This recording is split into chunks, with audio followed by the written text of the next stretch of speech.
Here is the question that has haunted every philosopher, every physicist, every child lying awake at night staring at the ceiling. What was there before God? Now, before you dismiss that as a theological question, stop, because what I am about to show you is that this question is not just religious, it is deeply, disturbingly physical. And when physics tries to answer it, the answer does not comfort you, it destabilizes you, because the answer physics gives is not nothing. The answer physics gives is something far stranger than nothing. Something that makes nothing look simple. And by the end of this, you will never think about existence, time, or reality the same way again. Let us start somewhere familiar. Let us start with a clock. You have seen clocks your entire life, on your wall, on your wrist, on your phone. A clock does one thing. It ticks, second after second, minute after minute. And somewhere deep in your mind, you have built an assumption so fundamental that you have never once questioned it. Time keeps going, backward and forward infinitely. Before this moment, there was a moment before it, and before that, another, like a hallway stretching forever in both directions. This assumption feels so obvious that questioning it seems almost silly. Of course time keeps going. Of course there was a before. There is always a before. You were born, but before that you were in your mother's womb. Before that your parents met. Before that they were born. Before that their parents. The chain goes back and back and back. Every event has a cause. Every cause had a moment before it. This is so deeply embedded in human thinking that it feels less like a belief and more like a law of nature. And here is where it gets interesting. Every major religion, every mythology, every creation story in human history has wrestled with exactly this chain. Something had to start it. Something had to be the first cause.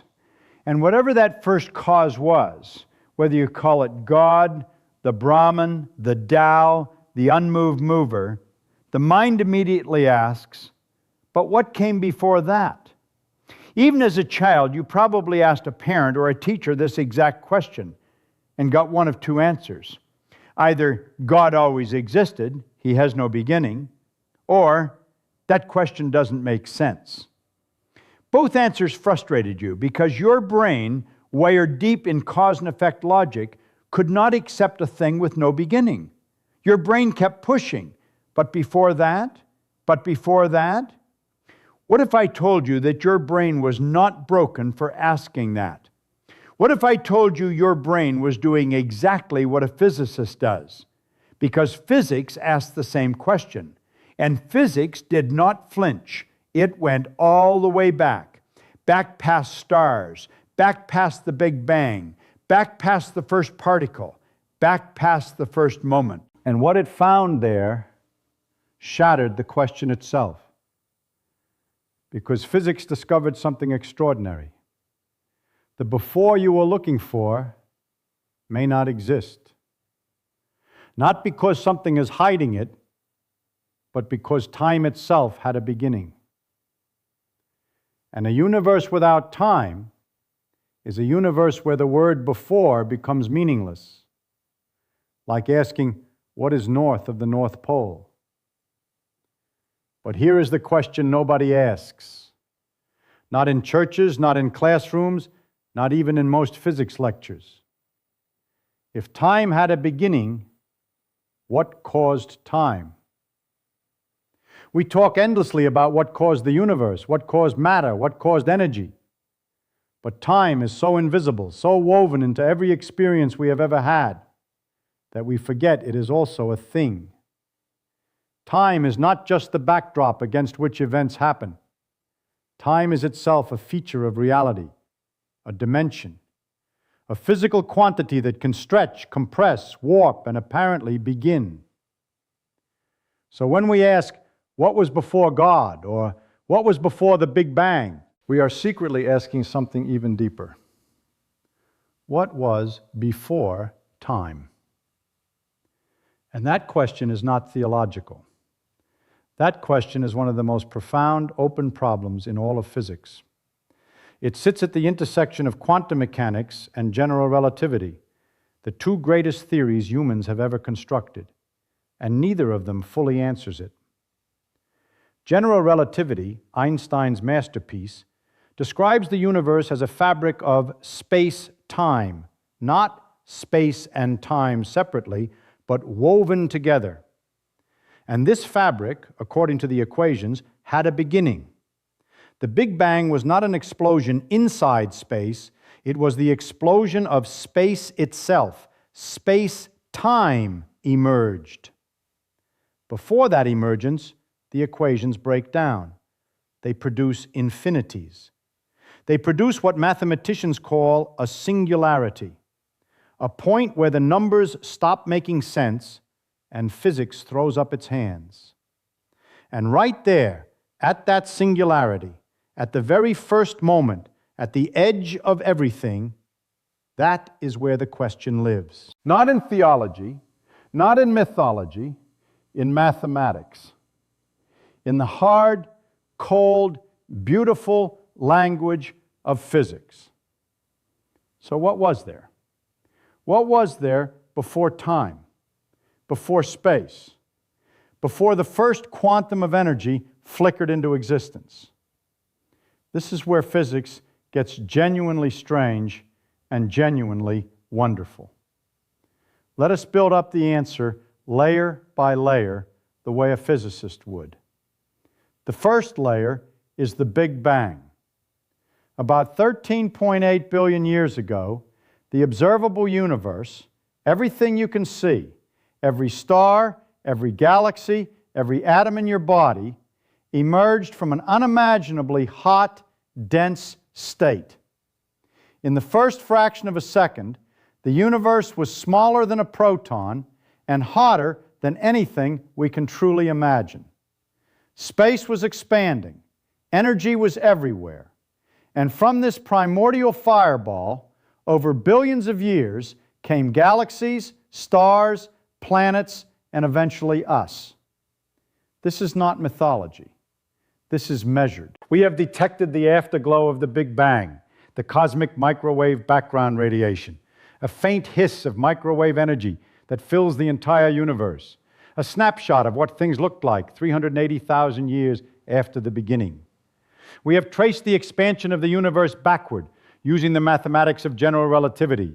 The evidence is overwhelming. But the Big Bang is not the beginning of everything. It is the beginning of our universe as we know it. The equations of general relativity that describe this expansion, when run backward, reach a point, time equals zero, where the density becomes infinite, where the curvature of space-time becomes infinite. And at that point, the equations fail. This is the singularity. This is the wall. Now, here is the important thing to understand. When a physics equation produces an infinity, it does not mean that infinity actually exists. It means the equation is being pushed beyond its range of validity. It means the model is breaking down. It means you need better physics, and we know what better physics we need. We need a theory that combines general relativity, which governs the very large, with quantum mechanics, which governs the very small.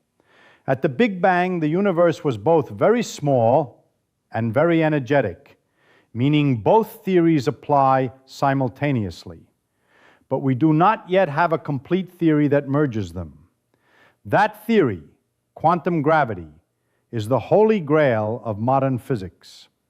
So, the honest surface answer is, we do not know for certain what was before the Big Bang because our best equations break down at that boundary. But physics does not stop there. It offers possibilities, and some of those possibilities are more mind-bending than any theology. Here is where the real twist arrives. Most people assume that before the Big Bang must mean some earlier time, some period of emptiness, or some prior universe, or some divine moment of creation. The intuition is that time is like a river, and the Big Bang is just one moment along that river. Surely the river kept flowing before that point. But what if the river had no upstream? What if time itself was born at the Big Bang? This is not a poetic metaphor. This is a serious scientific proposal, and it comes from one of the most brilliant ideas in modern cosmology, the Hartle-Hawking no-boundary proposal. Stephen Hawking, together with physicist James Hartle, proposed something radical, that the universe has no boundary in time, no beginning and no end in the conventional sense. Instead, time near the Big Bang behaves more like a spatial dimension. The universe in this model is finite, but without edges, like the surface of a sphere. You can travel around a sphere forever and never fall off an edge, never reach a boundary. There is no outside the sphere. There is no before the South Pole. In the Hartle-Hawking model, asking what came before the Big Bang is like asking what is south of the South Pole. The question is grammatically correct, but it is physically meaningless. There is no south of south. There is no before the beginning of time. Now let this settle for a moment, because this is deeply strange. If time began with the universe, then there was no before, not emptiness before, not God sitting in timeless darkness before, not a previous universe before, just no before. The concept itself dissolves. But then a new question rises from the ruins of the old one, more unsettling than ever. If there was no before, why does the universe exist at all? Why is there something rather than nothing? This question has no answer in classical physics, but quantum mechanics, beautiful, bizarre quantum mechanics, has something extraordinary to say about it. Imagine for a moment that you are not here. Imagine that there is no you, no Earth, no stars, no galaxies. Imagine absolute nothing. Not dark nothing. Darkness is still something. It is the absence of light in a space that exists. Real nothing. No space, no time, no quantum fields, no laws of physics, no mathematics, just nothing. Now, ask yourself, can nothing be stable? This seems like an absurd question. What could possibly destabilize nothing? Nothing has no properties. Nothing cannot change. Nothing cannot fluctuate. Nothing is the most static thing imaginable, except quantum mechanics says otherwise. Quantum mechanics tells us that the very concept of absolute nothing is physically unstable. Here is why. One of the most profound principles in quantum mechanics is the Heisenberg uncertainty principle. You cannot know both the position and the momentum of a particle with perfect precision. The more precisely you know one, the less precisely you can know the other. This is not a limitation of our instruments.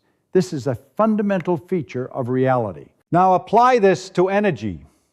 The uncertainty principle also applies to energy and time. The energy of a system and the duration of that state cannot both be perfectly defined simultaneously. This means that even in a perfect vacuum, even in a state of zero energy, quantum fluctuations must occur. The vacuum is never truly empty. It is seething with virtual particles, flickering in and out of existence, borrowing energy from the universe and paying it back almost instantly. This is not theoretical. We have measured it. The Casimir effect, the measurable attractive force between two uncharged metal plates placed extremely close together in a vacuum, is direct experimental evidence that the quantum vacuum is not empty. It is alive with energy. Now push this thought further. If a quantum vacuum, a state of minimum energy within an existing space and time, cannot be stable, cannot be truly empty, cannot sit still, what about a state with no space and no time at all? What if absolute nothing is so unstable that it must spontaneously produce something?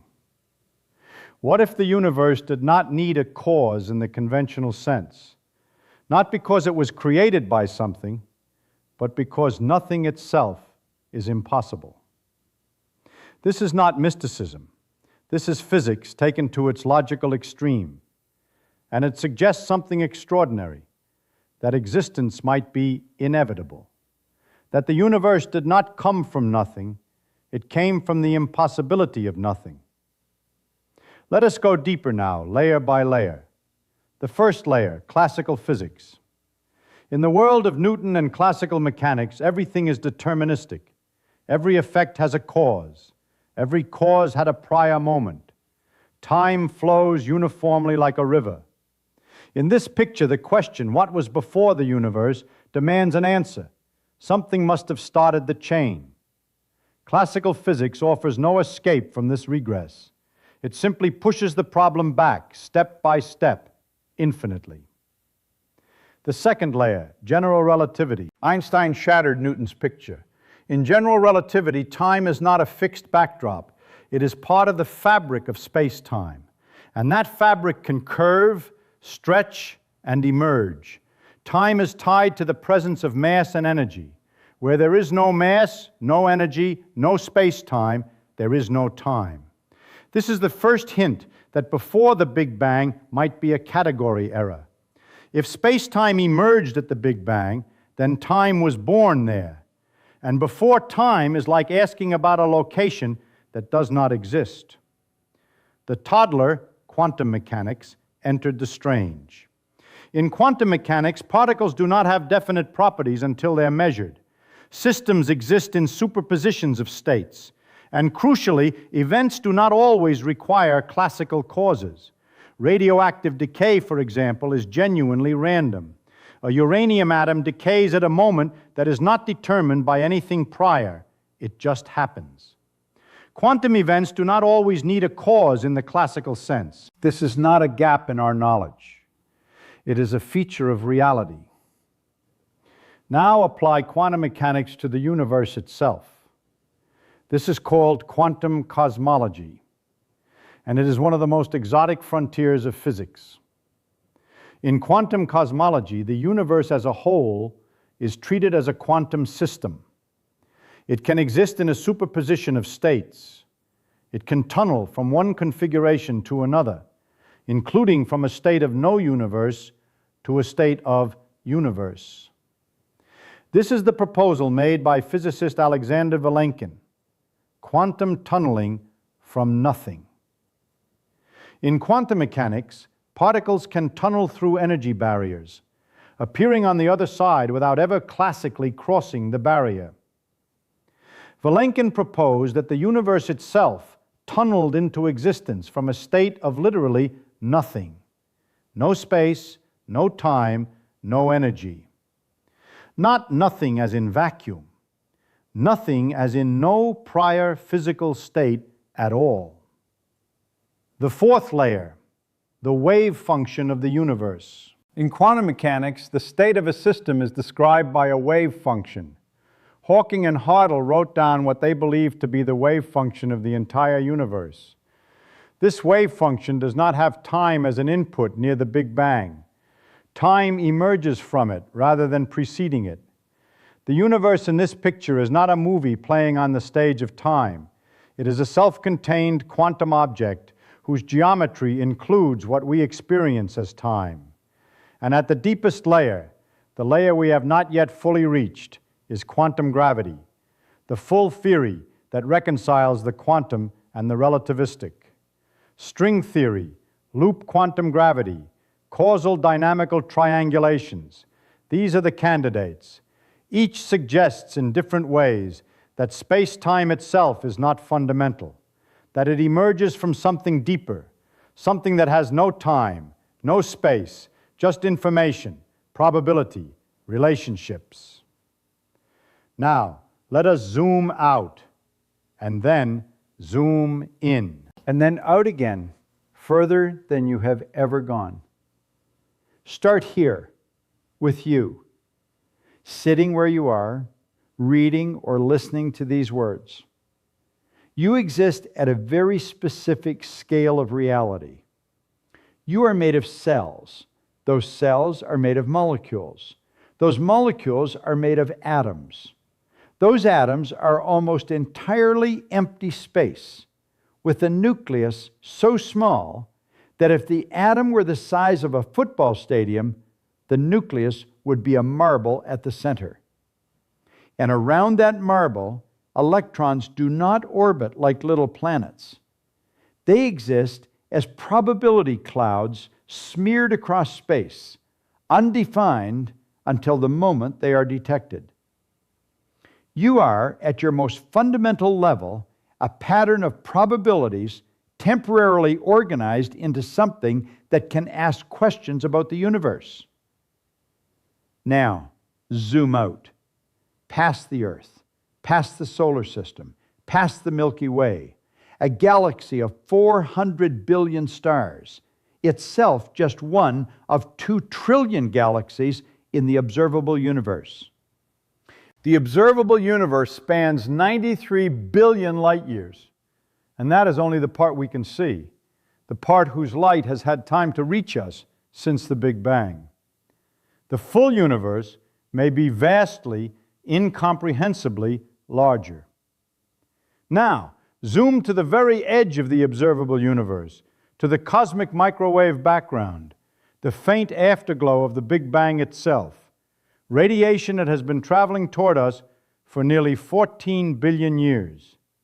This is the oldest light we can see. Beyond it, our view ends, not because there is nothing there, but because the universe was too dense and opaque for light to travel freely any earlier than that. And now, go further back in your mind, past that barrier of light, past the first atoms forming, past the first nuclei, past the first seconds, into the Planck epoch, the first 10 to the minus 43 seconds of existence. A sliver of time so small that the word small collapses under the weight of the description. At this scale, every distinction breaks down. Space and time cease to be smooth and continuous. They become foamy, probabilistic, granular.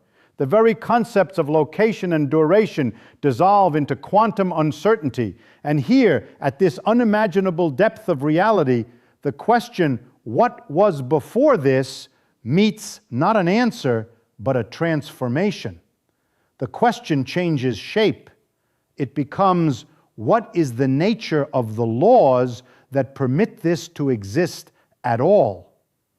And that question reaches into territory that no telescope, no particle accelerator, and no equation has yet fully illuminated. Here, then, is the big insight, the one that changes the shape of the original question forever. We began by asking, what was there before God? And embedded in that question was an assumption so deep, so habitual, so invisible, that we did not even notice it. The assumption was that before is a meaningful category that applies universally. That whatever exists, something can always have preceded it. Something can always have caused it. Something can always have been there earlier. But physics tells us that this assumption is not a law of nature.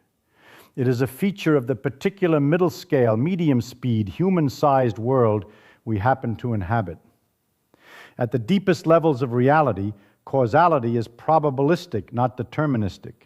Time is emergent, not fundamental. Space is dynamic, not fixed.